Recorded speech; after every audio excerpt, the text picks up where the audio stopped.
The ranch had always been a burden more than a blessing for Caleb Turner. His father left it behind, sprawling acres of dry land, scattered cattle, fences that always needed mending, and a mortgage that bit harder than any wolf could. Caleb worked himself to the bone, leathered hands gripping reins, sweat burning his eyes, but it was never enough. The bank was patient for only so long, and every day the shadows of debt grew longer across the cracked soil. So when the stranger rode into town, rumors spread faster than dust on the wind. She wasn't like the women the men of Red Creek usually saw. Tall, heavy-set, and plain by every whispered measure, she carried herself with a pride that silenced mockery before it could leave a mouth. Her name was Margaret Hensley, but she was called Maggie by those brave enough to speak to her. She had money, that much was clear. Land deeds tucked into a satchel, banknotes that could wipe away the fear of foreclosure in one sweep, and a gaze sharp enough to measure any man's worth without words. Caleb heard the talk and, desperate, did what pride told him not to. He courted her, not with love, not with tender words, but with the unspoken deal that every soul in Red Creek saw coming. She wanted respectability, perhaps a husband to shield her from the snickers and loneliness that clung to her shadow. He wanted the ranch, his father's dream saved from the claws of debt. Their wedding was small, hurried, whispers chasing them like vultures circling carrion. The first days were stiff. Maggie moved about the house as though she didn't quite belong, her footsteps heavy on the worn wooden floor, her hands awkward at the stove or the water pump. Caleb kept his distance, eating meals in silence, working the ranch with a grim determination that avoided her gaze. He told himself it was just survival, that she was a means to an end, and that nothing more was required. But it was Maggie who began to shift the silence. She rose before dawn, her frame filling the doorway as she watched Caleb saddle the horse. She asked questions, not idle ones, but sharp, to the point. Why were the cattle thin? Why was the fence line left so ragged?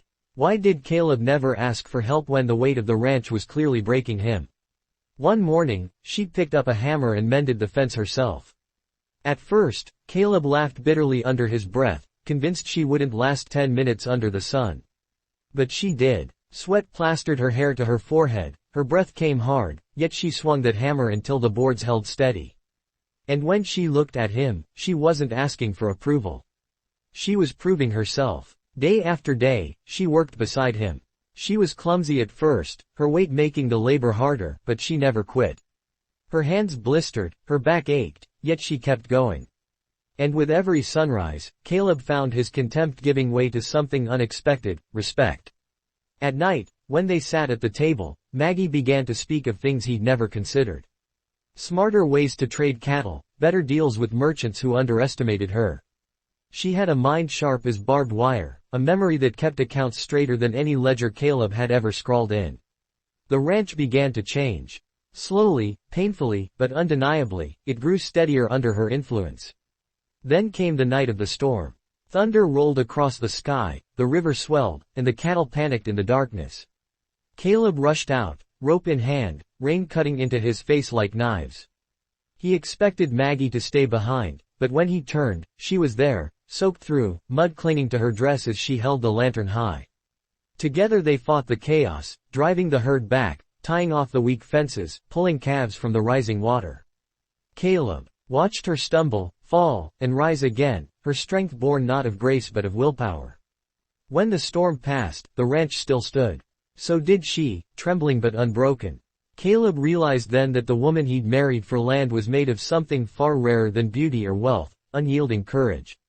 The whispers in town continued, mocking him for taking a wife they thought unworthy. But Caleb no longer heard them the same way.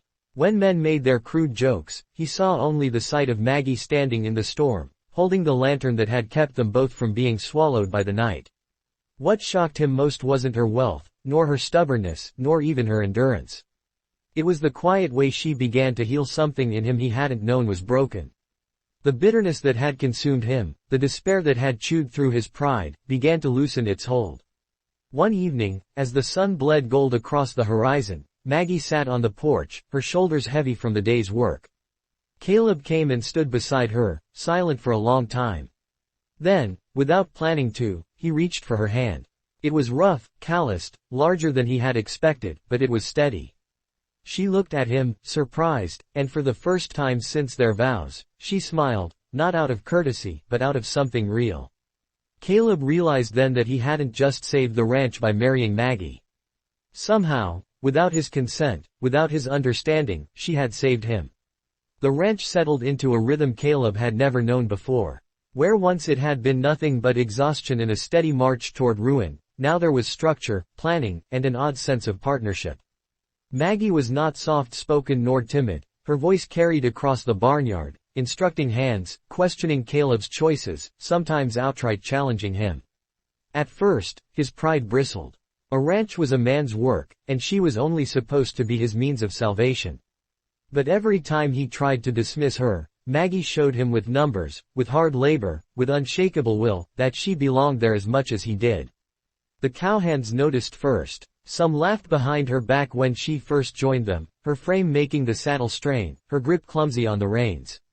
But after weeks of seeing her ride out at dawn, mud clinging to her hem, sweat dripping as freely as theirs, the laughter stopped. One of them remarked one evening, sitting around the fire, that Maggie Hensley might just have more grit than most men in Red Creek. Caleb pretended not to hear, but a strange pride stirred in his chest. What began as necessity soon became something deeper. Caleb found himself watching her, not in the way a man admires beauty, but in the way he studies a storm rolling across the plains. She was unrelenting, bigger than life, and where she moved, the ranch itself seemed to bend, adjust, and survive. He found himself depending on her opinion, not just tolerating it. If Maggie thought a deal was bad, Caleb stopped to reconsider. If she saw a fence post leaning, she'd grab the hammer before he could. She became his shadow, not because she sought to, but because she refused to be left behind. But the town did not change so quickly. Red Creek was built on appearances, and Maggie had never been what folks thought a rancher's wife ought to be. At church, whispers followed her down the pews. At the mercantile, women exchanged smirks when she leaned heavily against the counter, her dress stretching in ways theirs never did. Caleb heard the laughter in the saloon, men mocking him for marrying the fat stranger, just to keep his ranch. Once, drunk and bitter, a rancher by the name of Clay Dobbins said it to his face. Caleb's fists tightened, his jaw clenched, but Maggie's hand found his arm before he could act. She looked at him, calm but firm, and whispered, "Don't waste yourself on small men." That night, as they lay in bed, separate still, the gap between them as wide as ever, Caleb thought about her words. He had been ready to fight, to bloody himself in her defense, but she hadn't wanted that. She carried herself with a dignity he didn't understand, a strength that made him wonder if he had been the weak one all along. Seasons turned. Winter bit harsh, with snowdrifts burying fence lines and feed running thin. Caleb would have struggled as he always had, cursing the sky and praying the herd would make it through. But Maggie had prepared. She had bought extra feed in the fall, bartered with neighboring ranchers for supplies, and even stitched thick blankets for the weaker calves. When the snow finally melted, more cattle had survived than Caleb had ever managed in years past. He stared at her in disbelief when he realized the tally, but she simply shrugged and went back to work, as though saving the ranch was no more than expected. In those months, something shifted between them. Their conversations lengthened. Their silences grew comfortable. Sometimes, after supper, Maggie would talk about her childhood, how her family's wealth had kept her from want but not from loneliness. Men had never courted her, not truly. They saw her as odd, as less, and though she had learned to hide the pain, it lingered in her like a scar. Caleb listened, realizing with shame that he had been no different, that he too had seen her only as a means to an end. One night, when the fire crackled low and the shadows softened the harshness of the world, Maggie turned to him and asked, "Do you regret it?" "Regret what?" Caleb asked, though he knew. "Marrying me. Trading your pride for a stranger and her money." The question cut deeper than he expected. He opened his mouth to answer, but no words came. For weeks, it haunted him, the doubt in her eyes, the vulnerability she rarely let slip. He found himself trying, in small ways, to ease that weight. He brought her flowers from the wild pasture, awkwardly tucked into a mason jar. He offered to take over her chores when she looked tired, though she refused more often than not. And once, when he returned from town, he surprised her with a bolt of fine cloth, knowing she had long gone without anything pretty of her own. Spring came with new life, calves bawling in the fields, and the ranch thriving more than it ever had. But with prosperity came new challenges. Neighboring ranchers grew resentful, whispering that Caleb's success was bought, not earned. One even accused him of letting his wife run the ranch while he played the part of a figurehead. Caleb swallowed his anger, but Maggie did not. She rode into town one market day and stood in front of half a dozen men, her voice sharp as a whip, declaring that she was proud to stand beside her husband, proud to labor, proud to fight for what they built. Caleb stood behind her, chest burning with a mix of shame and awe. For the first time, he saw her not as the outsider everyone mocked, but as the backbone of everything he had left. Then came the fire. A lantern tipped in the barn one restless night, flames licking the dry hay until the entire structure roared. Caleb woke to the crackling and the panicked screams of cattle. He ran barefoot across the yard, Maggie at his side, both of them coughing against the smoke. Together they fought to free the animals, hacking at ropes, driving them into the night air, beating at sparks with wet sacks. Maggie collapsed once, her skirts singed, her hands blistered, but she rose again, refusing to leave Caleb's side. By the time the fire died, the barn was gone, but most of the herd had been saved. As dawn broke, over the charred remains, Caleb looked at her, her face smeared with soot, her hair wild, her chest heaving with exhaustion, and something in him gave way. Without thinking, he reached for her, pulling her against him. For the first time, his embrace wasn't duty or gratitude, but need. She stiffened in surprise, then melted into him, her head against his chest. Neither spoke, but both understood.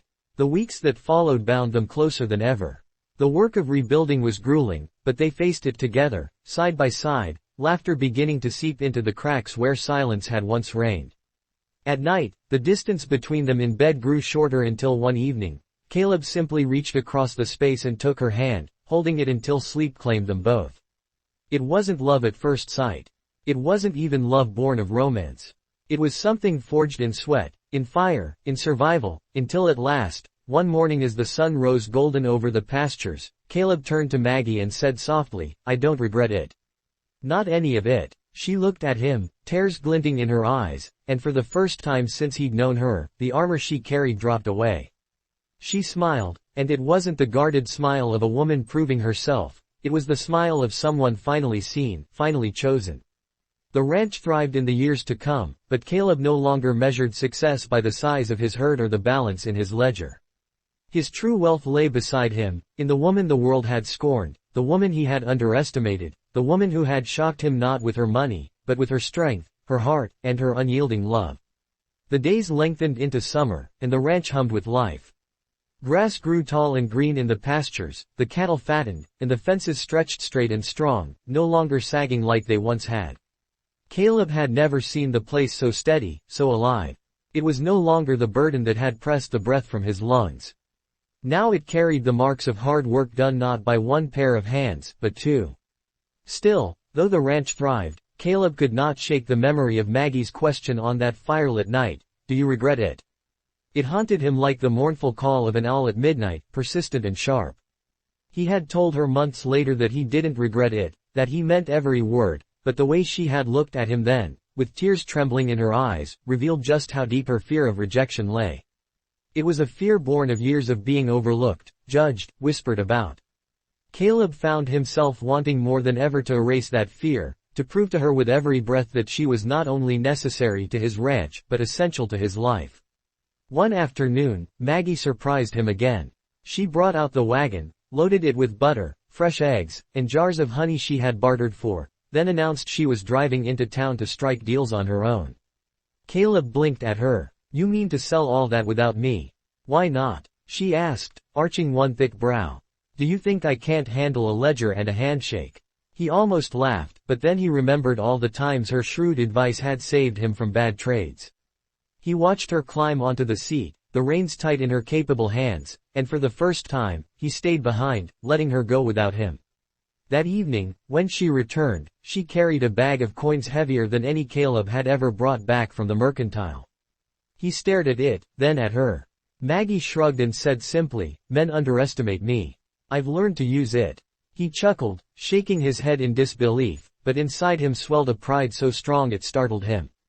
She was changing the ranch not only with her sweat, but with her mind, with her wit, with a kind of courage that didn't need fists to prove itself.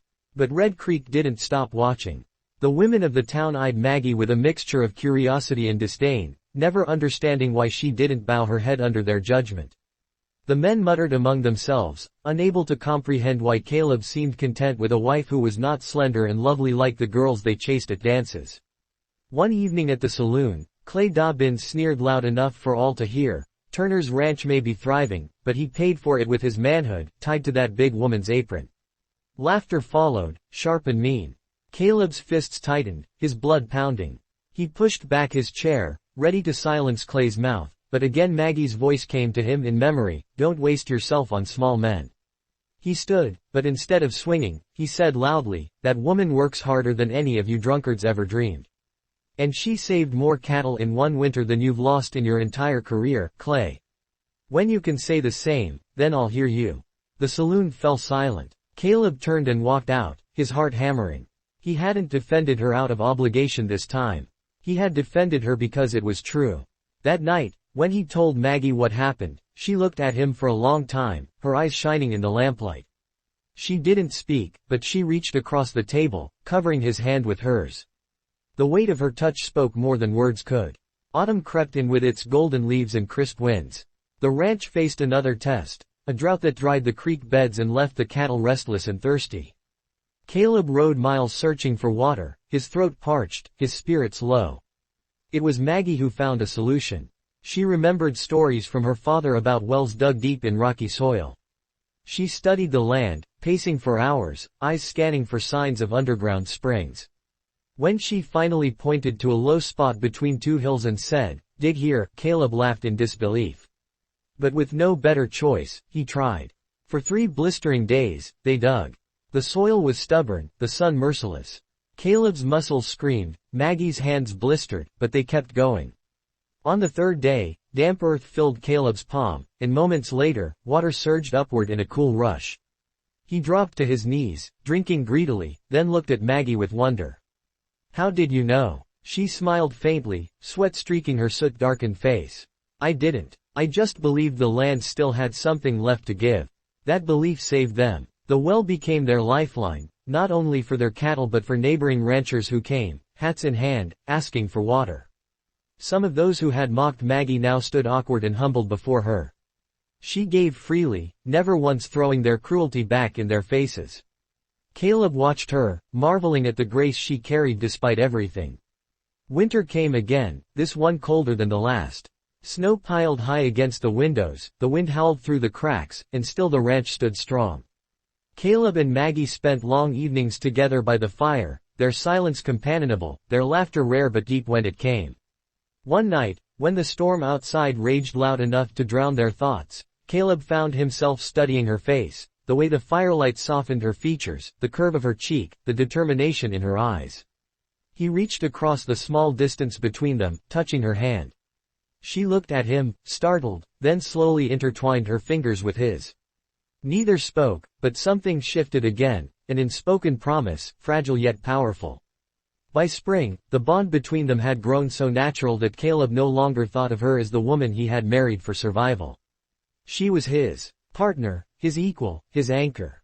He noticed the way her laughter filled the empty spaces in the house, the way her strength steadied him when he faltered. He began to crave her presence, not just in work, but in every corner of his life. Yet Maggie's own doubts lingered. One evening, as they repaired a section of fence, she asked softly, "Do you ever wish you'd waited?